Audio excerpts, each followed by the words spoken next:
تو میں جو کتاب خود اپنے بارے میں کہہ رہی ہے، قرآن خود اپنے بارے میں جو جن حقوق کا مطالبہ کر رہا ہے، میں ان کو آپ کے سامنے ذکر کرنے کی کوشش کرتا ہوں۔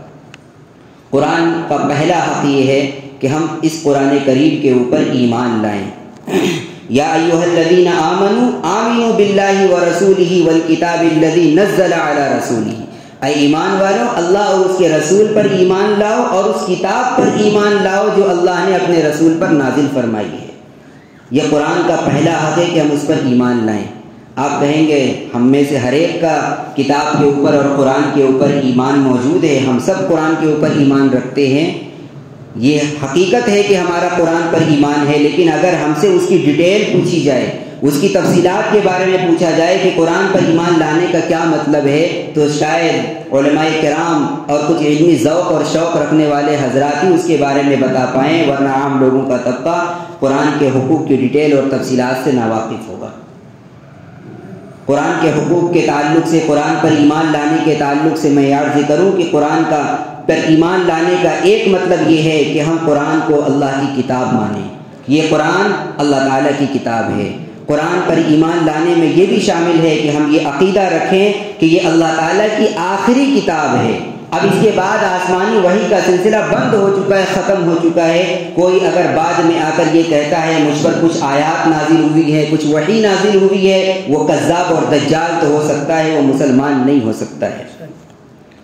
قرآن پاک کے بارے میں ہمارا یہ بھی عقیدہ ہونا چاہیے کہ یہ قرآن آج سے 1400 سال پہلے جس حال میں نازل ہوا تھا، اسی حال میں آج تک صحیح سلامت باقی اور موجود ہے۔ اس میں کسی بھی حرف کی زبر زیر کے برابر بھی تغیر اور تبدل واقع نہیں ہوا ہے۔ اللہ تعالیٰ نے اس کی حفاظت کی گارنٹی اور ضمانت خود اپنے ذمے لے رکھی ہے۔ اِنَّا نَحْنُ نَزَّلْنَا الذِّكْرَ وَإِنَّا لَهُ لَحَافِظُونَ، کہ ہم نے اس قرآن کو نازل کیا ہے اور ہمارے ہی ذمے ہے کہ ہم اس کی حفاظت کریں۔ قرآن پر ایمان لانے کے اندر یہ بھی شامل ہے کہ ہمارا یہ عقیدہ ہو کہ یہ قرآن 30 پاروں پر مشتمل ہے، 29 بھی نہیں ہیں، 31 بھی نہیں ہیں، 30 پارے ہیں اور 40 تو بالکل بھی نہیں ہیں۔ تو یہ قرآن پر ایمان لانے کے اندر داخل اور شامل ہے۔ پہلا حق قرآن کا یہ ہے کہ ہم قرآن کے اوپر ایمان لائیں۔ دوسرا حق قرآن کریم کا یہ ہے کہ ہم اس قرآن کو پڑھیں، اس کی تلاوت کریں، قرآن کریم کی تلاوت کو اپنے معمولات کے اندر شامل کریں، یہ ہمارے معمول میں شامل ہونا چاہیے۔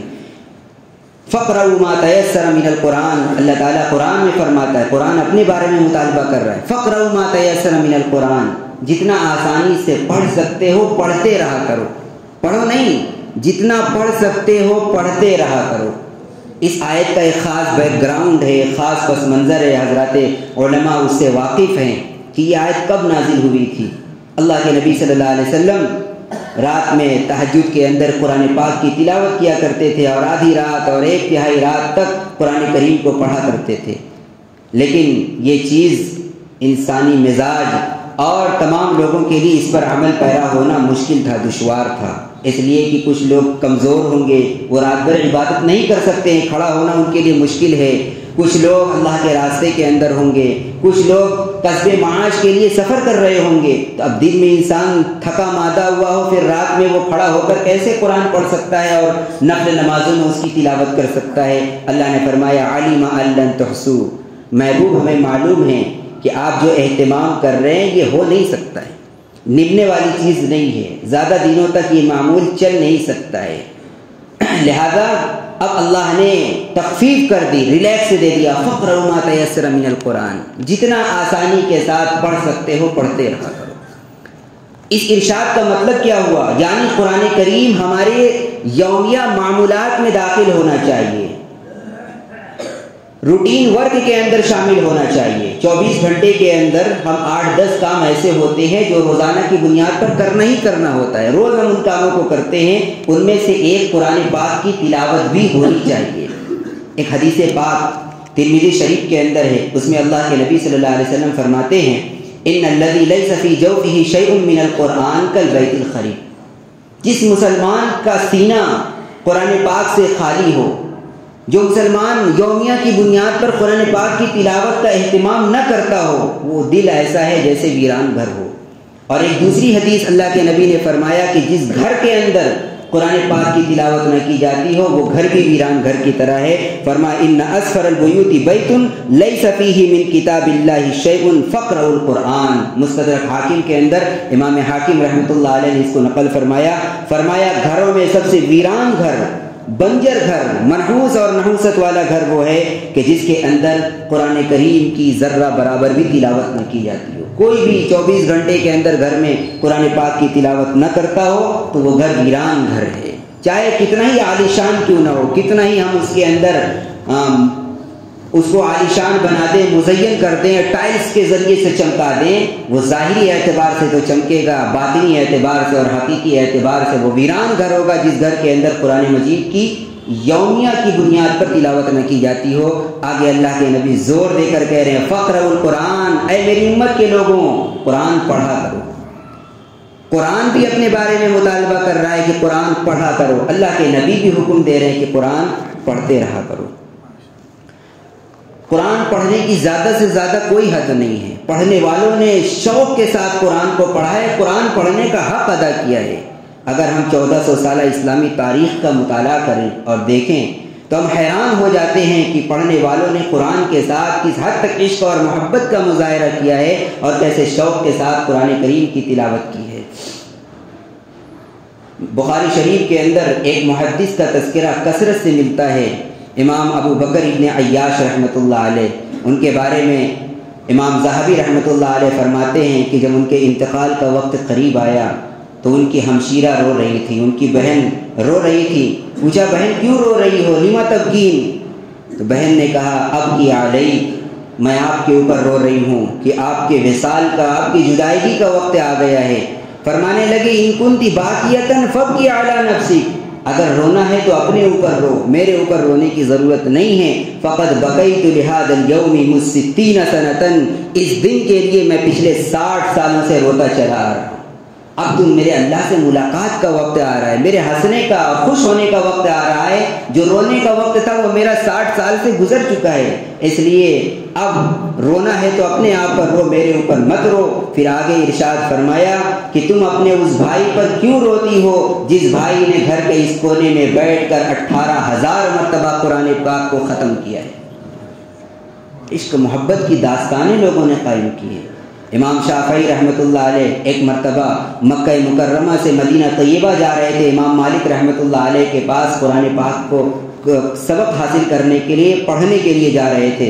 تو فرماتے ہیں کہ میں اونٹ کے اوپر سوار ہو گیا اور تقریباً 16 دن مجھے اونٹ کے ذریعے سے مدینہ طیبہ پہنچنے میں لگا. میں اونٹ کی پشت پر بیٹھ کر قرآن پڑھتا رہا. 16 دن سفر میں لگے. جب میں 16ویں دن مدینہ طیبہ میں اترا تو 16 دن میں میں نے 16 مرتبہ قرآن پاک ختم کر لیا تھا. آج ہم ٹرینوں میں سفر کرتے ہیں اور ہوائی جہازوں میں سفر کرتے ہیں، 10 آیتیں بھی پڑھنے کی ہمیں توفیق نہیں ہوتی ہے. یہ وہ عاشق قرآن تھے کہ جنہوں نے سفر کرتے ہوئے بھی اونٹ کی پشتوں پر بیٹھ کر بھی قرآن مجید کی تلاوت کا اہتمام کیا ہے. امام اعظم ابو حنیفہ رحمۃ اللہ علیہ کے بارے میں میساری ابن کدام رحمۃ اللہ علیہ فرماتے ہیں دخلت المسجد فرأیت رجلا یصلی، میں مسجد میں گیا تو میں نے ایک شخص کو دیکھا وہ نماز پڑھ رہا ہے. فاستحلیت قراءتہ، مجھے اس کا قرآن پڑھنا اچھا لگا، مجھے اس کی قراءت پسند آ گئی. فاستمعت لقراءتہ، میں اس کا پڑھنا سننے لگا، اس کا قرآن سننے لگا. حتی قرأ ثلث القرآن، یہاں تک کہ اس نے 1/3 قرآن پڑھ لیا، یعنی 10 پارے قرآن پاک کے پڑھ لیے. کہتے ہیں مجھے خیال تھا کہ وہ 10 پارے پڑھنے کے بعد اب رکوع کر دیں گے. فلم یرکع، رکوع نہیں کیا اور پڑھنا شروع کر دیا. وہ پڑھتے رہے، میں سنتا رہا. حتی قرأ النصف، یہاں تک کہ آدھا قرآن پڑھ دیا، 15 پارے مکمل ہو گئے. کہتے ہیں کہ میں سمجھ رہا تھا کہ اب تو رکوع کر ہی دیں گے. فلم یرکع حتی ختم القرآن کلہ فی رکعۃ واحدہ، یہاں تک کہ پورا قرآن ایک رکعت کے اندر ختم کر دیا. فلما انصرف رأیتہ فإذا هو ابو حنیفہ، کہتے ہیں کہ جب انہوں نے سلام پھیرا تو میں نے دیکھا تو وہ امام اعظم ابو حنیفہ رحمۃ اللہ علیہ. تو پڑھنے والوں نے پڑھنے کا حق ادا کیا ہے، قرآن کی تلاوت کو اپنے معمولات میں شامل کیا ہے. کم از کم پڑھنے کی کیا مقدار ہونی چاہیے، کم از کم کتنا ہر مسلمان کو قرآن پاک کی تلاوت کا اہتمام کرنا چاہیے، اس کے بارے کے اندر بھی سمجھ لیں کہ کم از کم ہم قرآن پاک کو اتنا پڑھیں کہ ہمارا کوئی بھی دن قرآن پاک کی تلاوت سے خالی نہ جائے. جیسا کہ ابھی میں نے آپ کے سامنے حدیث پاک پڑھی تھی, اللہ کے نبی فرماتے ہیں ہر مسلمان کے یومیہ معمولات میں قرآن پاک کی تلاوت ہونی چاہیے. 10 آیتیں پڑھ لیں, 20 آیتیں پڑھ لیں, 1 رکوع پڑھ لیں, 2 رکوع پڑھ لیں, تھوڑا تو پڑھو یار. فقرؤ ما تیسر من القرآن, قرآن اپنے بارے میں مطالبہ کر رہا ہے یار. غفلت کے ساتھ طاقوں میں سجا کر مت رکھو, کچھ پڑھ بھی لیا کرو, تھوڑا بہت ہی صحیح, لیکن اس کو روزانہ پڑھتے رہا کرو. یہ تمہارے معمولات کے اندر شامل ہونا چاہیے.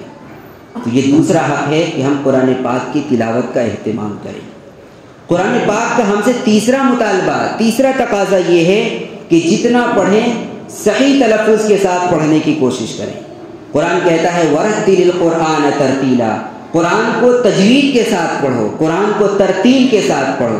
ترتیل کا مطلب یعنی حروف صحیح ادا ہو, مخارج کی پوری رعایت ہو, زبر زیر پیش واضح طور سے صاف سمجھ میں آ رہا ہو, بڑی شین اور چھوٹی سین کا فرق نمایاں ہو رہا ہو, دال اور زال کا فرق نمایاں ہو رہا ہو, پر اور باریک کی رعایت کی جا رہی ہو. یہ ہے ترتیل کے ساتھ پڑھنا, صحیح تلفظ کے ساتھ پڑھنا. یہ قرآن کا حق ہے.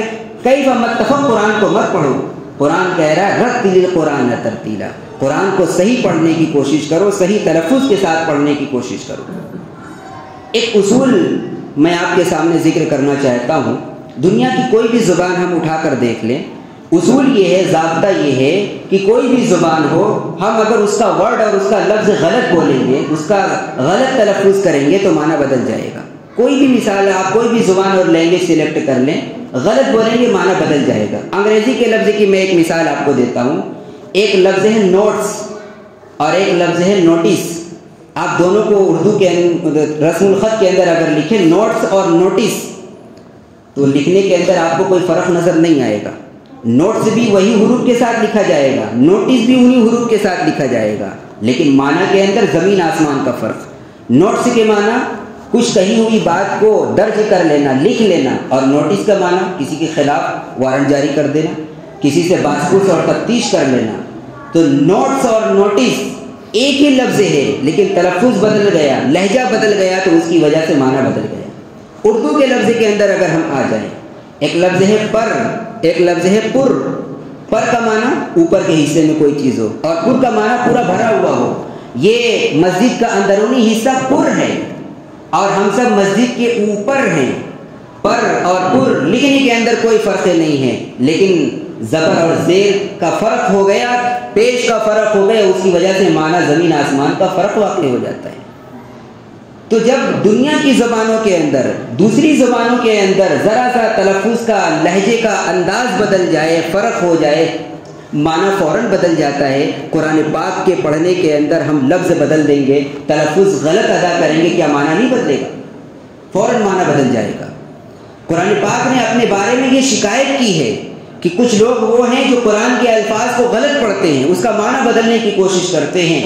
اس لیے قرآن نے یہودیوں کے بارے میں کہا تھا کہ جب یہودی لوگ رائنا کہتے ہیں تو ذرا سا لفظ کا لہجہ بدل دیتے ہیں اور ایسے انداز سے پڑھتے ہیں کہ معنی بدل جاتا ہے. اس لیے ایمان والوں کو منع کر دیا گیا, یا ایھا الذین آمنوا لا تقولوا راعنا وقولوا انظرنا, لفظ ہی بدل دو, راعنا کہو ہی مت کہ کسی کو بگاڑنے کا موقع مل جائے. راعنا اگر آرام سے پڑھا جائے تو اس کا معنی ہوگا آپ ہماری رعایت کیجیے, اور ذرا سا کھینچ کر پڑھا جائے راعینا, معنی ہوگا ہمارا چرواہا. ذرا سا کھینچا ہے, راعینا ہماری رعایت کیجیے, راعینا اے ہمارے چرواہے. تو جب یہودی آتے تھے, مخالفین آتے تھے, راعینا کھینچ کر کہہ دیتے تھے اللہ کے نبی صلی اللہ علیہ وسلم کی توہین کرنے کے مقصد سے. قرآن نے لفظ ہی بدل دیا, اے صحابہ تم راعینا مت کہو, انظرنا کہو, تاکہ تلفظ کے بدلنے کی وجہ سے جو معنی بدل رہا ہے وہ معنی بھی نہ بدلنے پائے.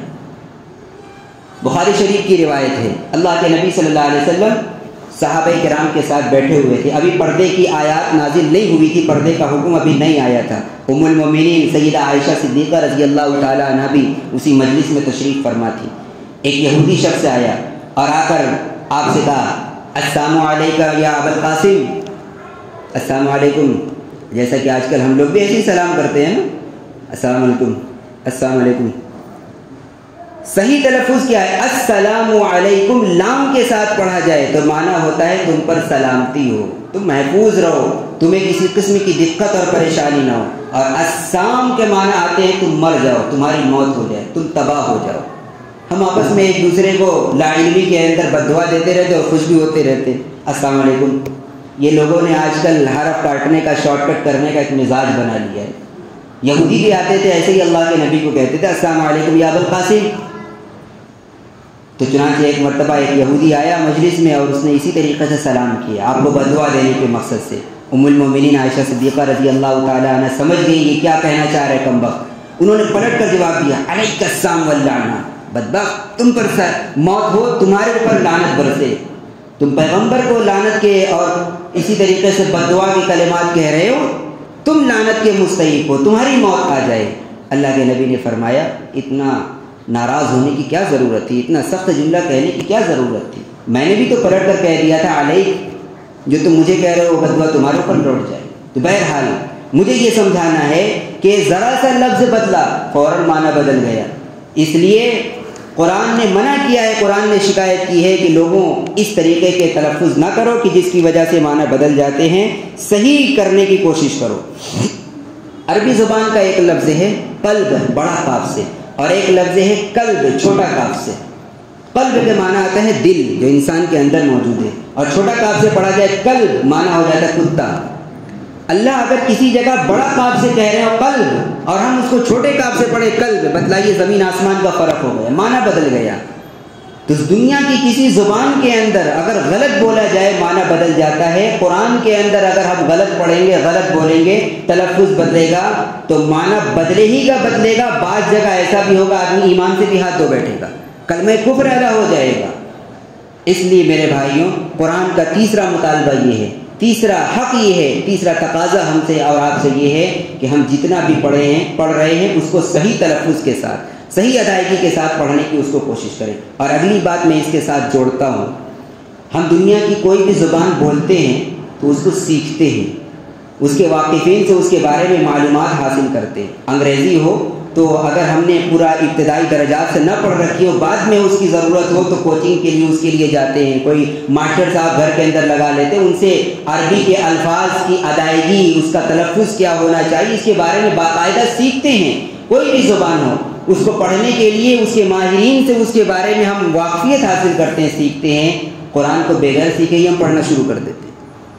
اس لیے قرآن کو بھی ہمیں سیکھنے کی ضرورت ہے. اگر ہم صحیح نہیں پڑھ رہے ہیں شرم کرنے کی کوئی ضرورت نہیں ہے. کسی اچھے ماہر قرآن پڑھنے والے قاری صاحب سے رابطہ کریں اور اپنے قرآن کو صحیح کرنے کی اور درست کرنے کی کوشش کریں. تو قرآن صحیح پڑھنا ہے، صحیح تلفظ کے ساتھ پڑھنا ہے اور سیکھ کر پڑھنا، یہ قرآن کا ہم سے مطالبہ ہے. چاہے حافظ ہوں چاہے غیر حافظ ہوں، سب کے بارے میں یہ حکم یکساں ہے. حافظ اگر قرآن پڑھ رہا ہے تو اس کے لیے بھی یہ ذمہ داری ہے، اس پر بھی قرآن کا یہ مطالبہ اور یہ حق ہے کہ الفاظ صحیح ادا ہونے چاہیے، تلفظ صحیح ہونا چاہیے. غیر حافظ اگر پڑھ رہا ہے اس سے بھی یہی مطالبہ ہے، صحیح تلفظ کے ساتھ صحیح ادائیگی کے ساتھ قرآن پڑھنا چاہیے. ہم تراویح کے اندر قرآن پاک کو پڑھتے ہیں تو بسا اوقات حفاظ کرام اتنی روانی کے ساتھ آگے بڑھنے لگ جاتے ہیں کہ لفظ بدل جاتا ہے، معنی اس کا بگڑ جاتا ہے، زبر زیر کا فرق ہو جاتا ہے. سننے والے کو تو شاید پتہ نہیں چلتا ہے، لیکن جو پیچھے سننے والے حافظ قرآن ہوتے ہیں وہ پکڑ لیتے، تاڑ لیتے ہیں کہ یہاں حافظ صاحب نے زبر کے بجائے زیر پڑھ دیا تھا، یہاں لفظ کی ادائیگی میں بڑی شین کی جگہ ان سے چھوٹی سین ادا ہو گیا. اس لیے قرآن ہر ایک سے مطالبہ کر رہا ہے، حفاظ کرام سے بھی قرآن کا یہ مطالبہ ہے کہ جب ہم قرآن پڑھیں تلفظ ہمارا صحیح ہونا چاہیے. روانی کی ایک حد ہے، اتنی روانی ہم کر سکتے ہیں کہ جتنی روانی کے اندر لب و لہجہ نہ بدلے، انداز نہ بدلے، غلطی اس کے اندر واقع نہ ہو. اگر اتنا تیز ہم پڑھ رہے ہیں، سرپٹ دوڑانے کی کوشش کر رہے ہیں کہ اس کے چکر کے اندر لفظ بدل جا رہا ہے، تلفظ کے اندر گڑبڑی واقع ہو رہی ہے، زبر زیر کا فرق ہو جا رہا ہے، ایسے تلفظ کے ساتھ اور ایسی روانی کے ساتھ قرآن پڑھنا جائز نہیں ہے.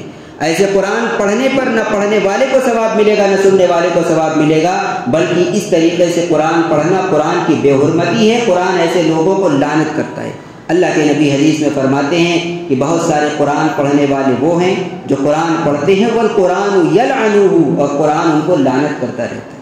تو ہم قرآن کی پھٹکار، قرآن کے لعنت کے مستحق نہ بنے، بلکہ صحیح تلفظ کے ساتھ اور اس کے لب و لہجے کی پوری رعایت کرتے ہوئے قرآن پاک کو پڑھنے کا اہتمام کریں، اس کی کوشش کریں. اور قرآن کا چوتھا مطالبہ اور چوتھا حق ہم پر یہ ہے کہ قرآن کچھ نہ کچھ زبانی بھی یاد ہونا چاہیے، کچھ نہ کچھ حفظ بھی قرآن ہونا چاہیے۔ قرآن نے اپنے بارے کے اندر کہا ہے بل ہوا آیات بینات فی صدور الذین اوتوا العلم، یہ واضح آیات ہیں، کھلی ہوئی نشانیاں ہیں تمہارے رب کی طرف سے جو ان لوگوں کے سینے میں ہوتی ہے جن کو علم عطا کیا گیا۔ آیات کہاں ہوتی ہیں؟ فی صدور الذین آمنوا اوتوا العلم، سینے کے اندر۔ قرآن کی جگہ کہاں پر ہے؟ سینے کے اندر ہے۔ حضرت شاہ عبد القادر صاحب رائے پوری رحمۃ اللہ علیہ نے اس جگہ پر بہت ہی اچھی بات، عمدہ بات لکھی ہے۔ وہ فرماتے ہیں کہ قرآن کی اصل جگہ، صحیح جگہ سینہ ہے، دل ہے۔ دیکھ کر پڑھنا تو یہ ایک امر زائد ہے، کوئی اگر یاد نہ کر سکے تو پھر آخری درجے میں کام چلانے کی چیز یہ کہ دیکھ کر پڑھ لیا جائے۔ اصل قرآن کی جگہ وہ سینہ ہے۔ قرآن اپنے بارے میں کہہ رہا ہے بل هو آیات بینات فی صدور الذین اوتوا العلم۔ قرآن کو ہم ادباً تعظیماً سینے سے لگاتے ہیں، اوپر کے سینے سے لگاتے ہیں۔ قرآن کہتا ہے یار تھوڑا سا اندر بھی جگہ دے دو، سینے سے تو لگاتے ہو، ذرا کچھ سینے کے اندر بھی اس کو اتار لو۔ تعظیم کے طور پر ہونٹوں سے چومتے ہو، ذرا کچھ پڑھ کر اندر بھی کر لو اس کو۔ یہ قرآن کا ہم سے مطالبہ ہے کہ قرآن کچھ نہ کچھ ہمارے سینوں کے اندر محفوظ ہونا چاہیے اور یاد ہونا چاہیے۔ پورا قرآن یاد کر لینا یہ مستحب عمل ہے۔ حفاظ کرام ماشاء اللہ پورا قرآن یاد کر لیتے ہیں، اور قرآن ایک ایسی کتاب ہے، ایک ایسا عجوبہ ہے جو بہت جلد یاد ہو جاتا ہے، بہت تیزی کے ساتھ یاد ہو جاتا ہے، اور یاد ہونے کے بعد باقی بھی رہتا ہے۔ دنیا کی کسی کتاب کے اندر یہ خصوصیت نہیں پائی جاتی ہے، یہ صرف قرآن کا معجزہ اور اس کا اعجاز ہے، اس کی خصوصیت ہے کہ بہت جلد سینوں کے اندر یہ محفوظ ہو جاتا ہے۔ تو پورا قرآن یاد کرنے فبیہا و نعمت بہت اچھی بات ہے، لیکن پورا اگر یاد نہ کر سکیں کم از کم کتنا ہر ایک کو یاد ہونا چاہیے۔ ہر مسلمان کے اوپر کم از کم قرآن کا کتنا حق بنتا ہے کہ وہ زبانی یاد ہو۔ ہم دن رات کے اندر 5 نمازیں ادا کرتے ہیں، ذرا فرائض اور سنتوں کا ہم محاسبہ کر لیں کہ 5 نمازیں فرض ہیں، ہر رکعت کے اندر کتنی قرأتیں ہمیں کرنی ہے جو مسنون قرأت ہے۔ اللہ کے نبی نے جو احادیث میں بیان فرمائی ہیں کہ فجر کی نماز میں فلاں کے سورتوں کی قرأت کرنا مسنون ہے، ظہر میں فلاں، عصر میں فلاں، مغرب میں فلاں، عشاء کے اندر فلاں۔ اور سنتوں کے تعلق سے بھی اللہ کے نبی نے بتایا فجر کی سنت میں ان صورتوں کو پڑھا جائے، ظہر میں ان صورتوں کو جتنی مقدار بن جائے اتنی مقدار ہی سے یاد ہونا یہ قرآن کا حق بنتا ہے۔ ہم صرف الگ ترقیب سے 10 صورتوں کے اوپر اکتفا کر لیتے ہیں، کیا کافی ہو جائے؟ اتنا کافی نہیں ہے۔ اتنا قرآن ہر ایک کو زبانی یاد ہونا چاہیے کہ قرأت کی جو مسنون مقدار ہے ہر نماز کے اندر، اس مسنون مقدار کی رعایت کرتے ہوئے ہم قرآن پاک کی تلاوت کر سکیں۔ تو یہ قرآن کا چوتھا حق ہوا۔ اور قرآن کا اگلا حق یہ ہے حتی تعلموا ما تقولون، جو کچھ ہم پڑھتے ہیں وہ ہمارے علم میں بھی ہونا چاہیے۔ اس کا صحیح مطلب تو یہ ہے، صحیح اس کی تفسیر تو یہ ہے کہ قرآن کے جو حروف زبان سے پڑھ رہے ہیں ہم اس کے بارے میں پتہ بھی ہونا چاہیے اللہ تعالیٰ اس قرآن میں ہم سے کیا کہہ رہے ہیں۔ لیکن اگر میں آیت کے ظاہر پر جاؤں، تفسیر کے اوپر نہ جاؤں، صرف آیت کا ظاہری ترجمے کے اوپر اکتفا کروں، تو قرآن کسی آیت کے ذکر میں ہم سے یہ بھی مطالبہ کر رہا ہے کہ قرآن جو پڑھ رہے وہ سمجھ میں بھی آنا چاہیے۔ تم تراویح میں جو پڑھ رہے ہو سننے والے کو پتہ بھی چلنا چاہیے حافظ صاحب کیا پڑھ رہے ہیں۔ حتی تعلموا ما تقولون، اس آیت کے ضمن میں یہ بھی تو شامل ہے۔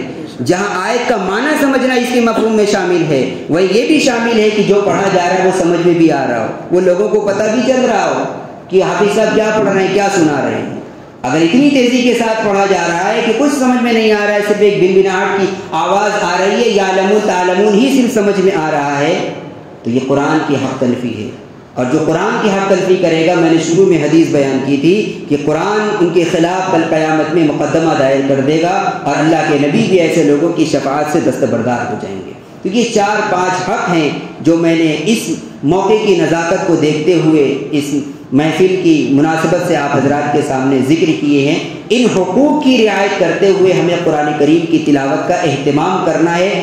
آگے آنے والا جو رمضان کا مہینہ ہے وہ قرآن کا مہینہ ہے، تلاوت کا ہم سب ماشاءاللہ کچھ نہ کچھ اہتمام کرتے ہی ہیں۔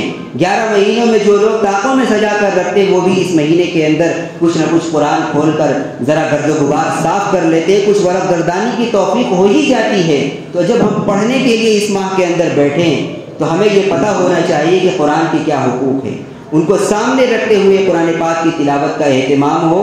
حفاظ بھی اس کا اہتمام کریں، غیر حفاظ بھی اس کا اہتمام کریں، نمازوں کے اندر بھی اسی طریقے سے قرآن کی ادائیگی کا ہم اہتمام کریں، نماز سے باہر بھی اسی طریقے سے قرآن کی تلاوت کا اہتمام ہونا چاہیے۔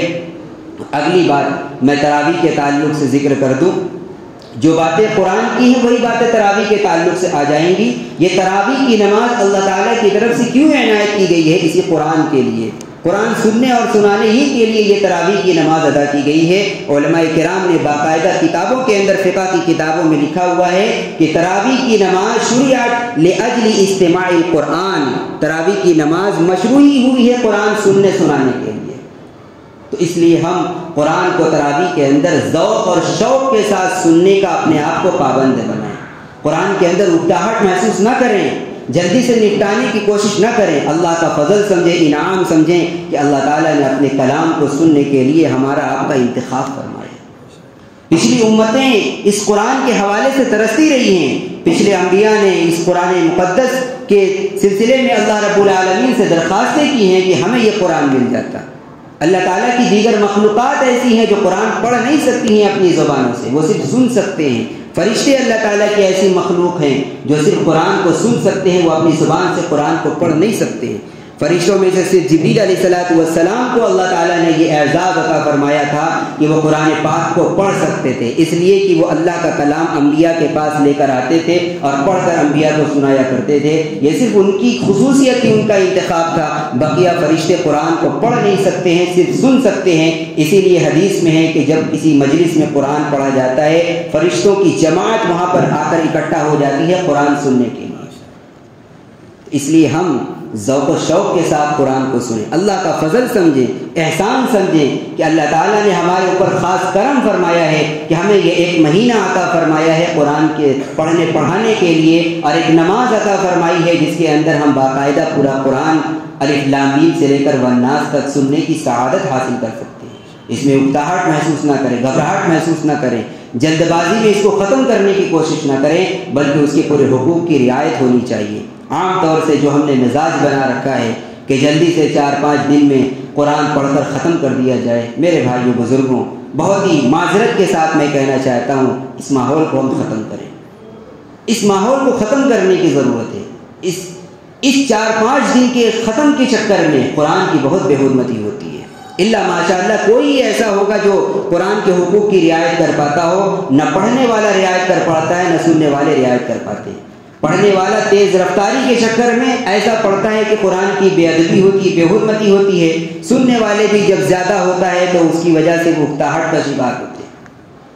ہم دیکھتے ہیں کہ تراویح کی نماز ہو رہی ہے، پہلی رکعت کے اندر صرف لوگ کھڑے ہوئے ہیں، بقیہ کی پیچھے کی رکعتیں بیٹھی ہوئی نظر آتی ہیں۔ پچھلی صفوں میں لوگ جتنے موجود ہوتے ہیں وہ سب بیٹھ کر پہلی رکعت پڑھنے کا ایک مزاج بنا ہوا ہے۔ اس مزاج کی ایک وجہ یہ بھی ہے کہ 12 منٹ 15 منٹ 20 منٹ کی جب ایک رکعت ہوگی تو گھٹنے میں تکلیف ہونے لگتی ہے، کھڑے ہونے میں انسان کو تھکاوٹ کا احساس ہونے لگتا ہے، تو سوچتا ہے کب تک ہم کھڑے ہوتے رہیں گے، چلو بیٹھ کر پڑھ لیا جائے۔ میرے بھائیو بزرگوں، یہ بیٹھنے کی نوبت کیوں آ رہی ہے؟ اسی زیادہ قرآن پڑھنے کے چکر میں اور جلدی سے ختم کرنے کے چکر میں۔ اگر ہم آہستہ آہستہ قرآن کو پڑھیں، ایک ایک پارہ روزانہ تراویح کے اندر قرآن پاک کی تلاوت کا اہتمام ہو، تو جلدی جلدی رکعتیں ہوں گی، کسی کو بھی تھکاوٹ اور اکتاہٹ کا احساس نہیں ہوگا۔ ہم حرم شریف کا نظارہ دیکھ لیں، قرآن پڑھا جاتا ہے، لوگ جھوم رہے ہوتے ہیں، لوگوں کی آنکھوں سے آنسو لڑیوں کی طریقے سے بہہ رہے ہوتے ہیں، لوگ قرآن سن کر محظوظ ہو رہے ہوتے ہیں، جھوم رہے ہوتے ہیں، اور ہم ہیں کہ قرآن سن کر ہمارے اندر اکتاہٹ محسوس ہو رہی ہوتی ہے، ہم نیند کے اندر شرابور ہو رہے ہوتے ہیں، ہمارے اوپر نیند کا ماحول طاری ہو رہا ہوتا ہے۔ وجہ کیا ہے؟ کہ آج ہمارے دلوں کے اندر قرآن کی وہ عظمت نہیں ہے، قرآن کے ساتھ وہ عشق نہیں ہے۔ حضرت عثمان غنی رضی اللہ تعالی عنہ ایک رکعت میں پورا قرآن مجید ختم کر لیا کرتے تھے۔ کسی نے کہا کہ آپ ایک رکعت میں پورا قرآن ختم کر لیتے، ہم سے یہ کیوں نہیں ہو پاتا؟ فرمانے لگے، لو طہرت قلوبکم لما شبعت من کلام اللہ، اگر تمہارے دل صاف ستھرے پاک صاف شفاف ہوتے، اللہ کے کلام کو سننے سے کبھی نہ اکتاہٹ محسوس کرتے۔ حقیقت یہ ہے کہ جو اکتاہٹ محسوس ہو رہی ہے اس کی وجہ یہ ہے کہ آج ہمارا دل مریض ہے، آج ہم دل کے اعتبار سے بیمار ہیں، اس لیے قرآن پاک کو سنتے ہوئے ہمیں اکتاہٹ محسوس ہونے لگتی ہے۔ میں یہ عرض کر رہا تھا کہ اس اکتاہٹ کی ایک وجہ زیادتی قرأت بھی ہے، زیادہ پڑھنا بھی ہے۔ نہ پڑھنے والا رعایت کر پاتا ہے، نہ سننے والے رعایت کر پاتے ہیں۔ اور موقع کی مناسبت سے میں ایک مسئلے کی وضاحت بھی یہاں پر کر دوں۔ جو لوگ پہلی رکعت میں بیٹھ کر تراویح پڑھتے ہیں، ہمارے علماء نے، ہمارے فقہا نے کتابوں کے اندر مسئلہ لکھا ہے، یکرہ للقوم ان یقعدوا فی التراویح فاذا اراد الامام ان یرکع یقوم۔ فتاوی ہندیہ، فتاوی عالمگیریہ کے اندر یہ عبارت موجود ہے، یہ مسئلہ موجود ہے۔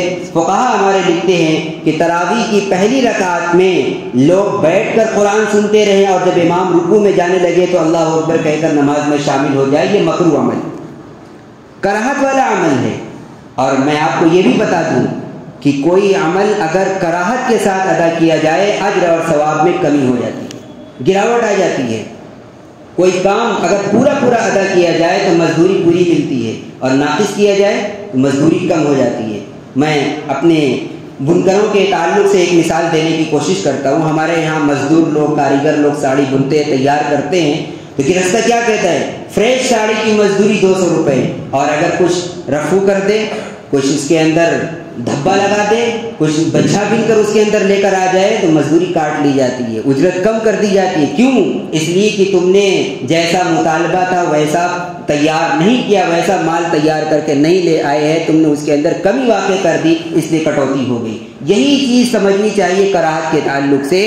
اگر ہم نماز میں کراہت کا ارتکاب کرتے ہوئے، مکروہ کا ارتکاب کرتے ہوئے کوئی عمل کرتے ہیں، اجر اور ثواب میں کٹوتی ہو جاتی ہے۔ تو ہمیں ثواب پورا لینا چاہیے یا ادھورا لینا چاہیے، یہ ہم خود فیصلہ کر لیں اپنے بارے میں۔ تو ایک عمل پڑھنے والے کے تعلق سے کہ یہ مکروہ عمل ہے۔ اسی طریقے سے قرآن پاک کو اتنی تیز رفتاری کے ساتھ پڑھنا کہ حروف صاف سمجھ میں نہ آئے، یہ بھی جائز اور درست نہیں ہے۔ ہمارے علماء نے، ہمارے مشائخ نے، ہمارے فقہا نے کتابوں کے اندر لکھا ہے، اور بہت ساری کتابوں کا جائزہ اور مطالعہ کرنے کے بعد جو چیز سمجھ میں اس حقیق کو آئی ہے وہ یہ ہے کہ شریعت کا مزاج یہ ہے تراویح کے تعلق سے کہ جہاں تراویح میں پورے رمضان میں صرف ایک مرتبہ قرآن کا ختم ہوتا ہو، اس کے بعد پھر سورہ تراویح چلنے لگتی ہو، تو وہاں پر لوگوں کے لیے افضل یہ ہے، بہتر یہ ہے کہ آخری عشرے کے اندر جا کر قرآن کو ختم کیا جائے۔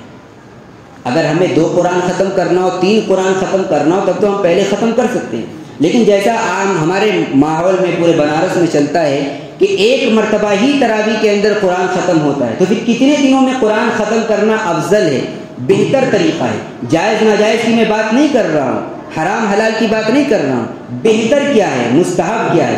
ہم ایک عبادت ادا کر رہے ہیں تو عبادت میں ہمیں اولا اور افضل کے اوپر عمل کرنا چاہیے۔ ہمارے فقہا نے لکھا ہے، فتاوی عالمگیری میں، فتاوی تاتار خانیہ کے اندر، فتاوی شامی وغیرہ کے اندر یہ عبارات موجود ہیں، اقوال موجود ہیں کہ اگر پوری تراویح میں ایک مرتبہ قرآن مجید کا ختم کرنا ہو تو آخری عشرے میں لے جا کر ختم کرنا چاہیے۔ اور آخری عشرے میں بھی لکھا ہے کہ سب سے بہتر یہ ہے کہ 27ویں شب میں قرآن مجید کو ختم کیا جائے، تاکہ جو قرآن شب قدر میں نازل ہونا شروع ہوا ہے اس کا اختتام بھی شب قدر کے اندر ہو جائے۔ اگر آخری عشرے کی 27 میں نہیں کر سکتے ہیں تو پھر کوئی بھی طاق رات ہم کر لیں، اس لیے کہ آخری عشرے کی کسی بھی طاق رات میں شب قدر کا احتمال موجود ہے۔ 25 میں کر لیں، 23 میں کر لیں، 21 میں کر لیں، 20 سے کم کے اندر قرآن مجید کا تراویح میں ختم کرنا ہمارے اکابرین نے، ہمارے فقہا نے لکھا ہے مکروہ عمل کم سے کم ضرور ہے۔ تو اس لیے ہمیں اولا پر عمل کرنا چاہیے، افضل پر عمل کرنا چاہیے۔ کوشش یہ ہو کہ پورے آرام کے ساتھ، سکون کے ساتھ، قرآن کے حقوق کی رعایت کرتے ہوئے ہم قرآن کو پڑھیں، 1 پارہ 1.5 پارہ کا معمول بنائیں، تاکہ آخری عشرے کے اندر جا کر ہمارا یہ قرآن والی تراویح ہماری ختم ہو۔ اس سے انشاءاللہ ماحول کے اندر تبدیلی واقع ہوگی، حفاظ کرام کے اوپر بھی محنت کا بار کم پڑے گا، ان کو بھی آخر وہ بھی انسان ہیں۔ ہم تو صرف عشاء کی نماز کے وقت تراویح پڑھنے کے لیے آ جاتے ہیں اور 20 رکعتیں پڑھ کر تھک کر چور ہو جاتے ہیں۔ قرآن سنانے والے کی محنت کے بارے میں پوچھیے، 2 مہینہ پہلے ہی سے وہ رٹا مار رہا ہوتا ہے، پھر جب رمضان آتا ہے تو سحری کھانے کے بعد بھی وہ سوتا نہیں ہے۔ ہم تو اپنی نیند پوری کر رہے ہوتے ہیں ظہر تک، وہ سحری کے بعد بھی جاگ کر قرآن کا دور کر رہا ہوتا ہے، ظہر کے بعد بھی، عصر کے بعد بھی، مغرب کے بعد بھی، اور اس طریقے سے پورا دن محنت کرنے کے بعد پھر مصلی پر کھڑا ہو کر اپنے خون پسینے کو نچوڑ کر وہ ہمیں قرآن پاک کو سناتا ہے۔ تو ذرا ہمیں اس کو کچھ سہولت دینی چاہیے۔ ہم قرآن کو سننے کے لیے آئیں، گھڑی دیکھ کر نماز پڑھنے کے لیے نہ آئے مسجد کے اندر. ہمیں بزرگوں کی محفل کے اندر بڑے لوگوں کی مجلس میں یہ بات کہہ رہا ہوں، اگر کچھ گستاخی ہو جائے تو مجھے معاف فرمائیں. ہم میں سے بہت سارے لوگوں کو حفاظ کرام سے یہ شکایات ہوتی رہتی ہے، حافظ جی آج 10 منٹ زیادہ ہو گیا، آج 5 منٹ لیٹ کیوں ہو گیا، ذرا جلدی کیجئے، ٹائم کا لحاظ رکھیے. میرے بھائیوں بزرگوں، کیا ہم کسی جیل خانے کے اندر ہیں؟ اللہ کے گھر کے اندر آ رہے ہیں. جتنی دیر یہاں رہیں گے اجر و ثواب مستقل ہمارے نامہ اعمال میں لکھا جاتا رہے گا. اللہ کے کلام کو ہم سن رہے ہیں، اگر اللہ کے کلام کو بھی ہم شوق کے ساتھ نہ سنیں، اس میں بھی اگر ہماری نگاہیں گھڑی کے اوپر جمی ہوئی رہے، سوچیے کتنے افسوس کی بات ہے، کتنی بدبختی اور محرومی اور بدنصیبی کی بات ہے کہ قرآن سننے سے ہمیں اکتاہٹ ہو رہی ہے اور ہم اس محنت کرنے والے حافظ قرآن کو 5 منٹ کی تاخیر کی وجہ سے روک ٹوک کرنے لگ جاتے ہیں. اس لیے پوری بشاشت کے ساتھ، پوری دل جمعی کے ساتھ، پورے وقار اور سکون کے ساتھ قرآن پاک کو سننے کا مزاج بنائیں، اپنے اندر برداشت کا مادہ پیدا کریں. رمضان تو ویسے بھی شہر المواسات کہا گیا ہے، شہر الصبر کہا گیا ہے. یہ ہمدردی کا مہینہ ہے، یہ برداشت کرنے کا مہینہ ہے. تو جہاں ہم اور چیزوں کے اندر اپنے اندر برداشت کا مادہ پیدا کرتے ہیں، قرآن سننے کے تعلق سے بھی ذرا برداشت کا مادہ پیدا کریں. گھڑی کے اوپر اپنی نگاہ نہ جمائے رکھیں، بلکہ قرآن جتنی دیر بھی پڑھا جائے محظوظ ہوتے رہیں. یہ سوچیں کہ ہمارا اللہ ہم سے کیا کہہ رہا ہے، کیا مطالبہ ہے قرآن کا ہم سے، اس کے بارے میں کوشش کریں اور پوری دل جمعی کے ساتھ قرآن سننے کی کوشش کریں. اور حفاظ کرام سے بھی میں عرض کرنا چاہتا ہوں کہ پورے اطمینان کے ساتھ، پورے سکون کے ساتھ قرآن پاک کو سنانے کی کوشش اور اس کی فکر کریں. ایک آخری بات میں حفاظ کرام سے اور کہنا چاہتا ہوں. اللہ رب العالمین نے آپ کو جو قرآن کی نعمت عطا فرمائی ہے، یہ دنیا کی تمام نعمتوں میں سب سے انمول نعمت ہے. دنیا کی ساری دولت دے کر بھی اس نعمت کو حق ادا نہیں کیا جا سکتا، اس کو خریدا نہیں جا سکتا ہے. حافظ قرآن کا جو مقام اور مرتبہ ہے، انسان اس کے حق کی ادائیگی نہیں کر سکتا ہے دنیا میں، اس کا حق تو کل قیامت میں اللہ رب العالمین ہی ادا فرمائیں گے. کیسے ادا فرمائیں گے؟ حدیث پاک میں ہے کہ حافظ قرآن جب میدان محشر میں اللہ کے دربار میں پہنچے گا تو اس سے کہا جائے گا کہ قرآن پڑھتا جا اور جنت کے درجوں پر چڑھتا جا. اقرأ ورتقی ورتل، قرآن پڑھتے جاؤ، جنت کے درجات پر چڑھتے جاؤ. اور اگلی بات بھی ورتل کما کنت ترتل فی الدنیا. ایسا نہیں ہے کہ دنیا میں سپر فاسٹ کی اسپیڈ سے پڑھتے ہو وہاں جا کر آرام سے پڑھنے لگ جائیں. کہا جائے گا دنیا میں جس طرح ٹھہر ٹھہر کر پڑھتے تھے ویسے ہی ٹھہر ٹھہر کر پڑھنا. اب ہم سوچیں، اندازہ لگائیں کہ اگر ہم دنیا میں تیز پڑھ رہے ہوں گے، کل قیامت کے دن ہم ٹھہر ٹھہر کر کیسے پڑھ سکتے ہیں؟ تو حدیث پاک بھی بتاتی ہے کہ قرآن ٹھہر ٹھہر کر پڑھا جائے. بہرحال حفاظ کا یہ مقام اور یہ مرتبہ ہے. اللہ رب العالمین ان کی شان کے مطابق ان کو اجر عطا فرمائیں گے. الف لام میم سے والناس تک پڑھتا جا اور جنت کے آخری مقام تک پہنچ جا. یہ حفاظ کرام کا مقام اور مرتبہ ہے. لیکن میرے بھائیوں، جتنا اونچا مقام اور مرتبہ ہوتا ہے، ذمہ داریاں بھی اتنی ہی اونچی ہوتی ہیں. حفاظ کرام کو یہ مقام اور مرتبہ مل رہا ہے تو شریعت کی طرف سے ان سے کچھ مطالبے بھی ہیں، کچھ قربانیوں کا بھی مطالبہ ہے. کوئی بھی نعمت بغیر قربانی کے انسان کو حاصل نہیں ہوتی ہے. کچھ پانے کے لیے کچھ کھونا پڑتا ہے، کچھ قربان کرنا پڑتا ہے. تو حفاظ کرام کو جو بیش بہا اجر و ثواب کا اللہ تعالیٰ کی طرف سے وعدہ کیا جا رہا ہے، کیا یہ مفت میں مل جائے؟ نہیں، اس کے لیے بھی قربانی دینی پڑے گی. اور قربانی کیا ہے کہ حفاظ کرام اپنا حلیہ، اپنی وضاقتہ، اپنا لباس، اپنی شناخت ایسی بنائیں جیسے اللہ کے پیغمبر کی تھی. یہ مصلی جس پر حافظ کھڑا ہو کر تراویح کے اندر قرآن سناتا ہے، یہ مصلی کوئی عام جگہ نہیں ہے، یہ ممبر رسول ہے، یہ مصلی رسول ہے. یہاں جو کھڑا ہوتا ہے وہ رسول کا نائب بن کر کھڑا ہوتا ہے. تو جو آدمی رسول کی نیابت کا فریضہ انجام دے رہا ہے، اس کو چاہیے کہ اس کی شکل ویسی ہو جیسے ہمارے نبی کی شکل و صورت تھی، اس کی وضاقتہ ویسی ہی ہو جیسے ہمارے نبی کی وضاقتہ تھی، اس کو ہمارے نبی کی ایک ایک سنتوں سے، ایک ایک اداؤں سے عشق ہو، محبت ہو. ہمارے نبی نے اپنی داڑھی کو، اپنے چہرے کو داڑھیوں کے ذریعے سے سجایا تھا، مزین اور آراستہ کیا تھا. ایک حافظ قرآن کا چہرہ بھی داڑھی سے مزین اور آراستہ ہونا چاہیے. مجھے بڑا افسوس ہوتا ہے، خون کے آنسو آتے ہیں ان حفاظ کرام کو دیکھ کر جو اپنے مقام اور مرتبے کی قدر نہیں پہچانتے.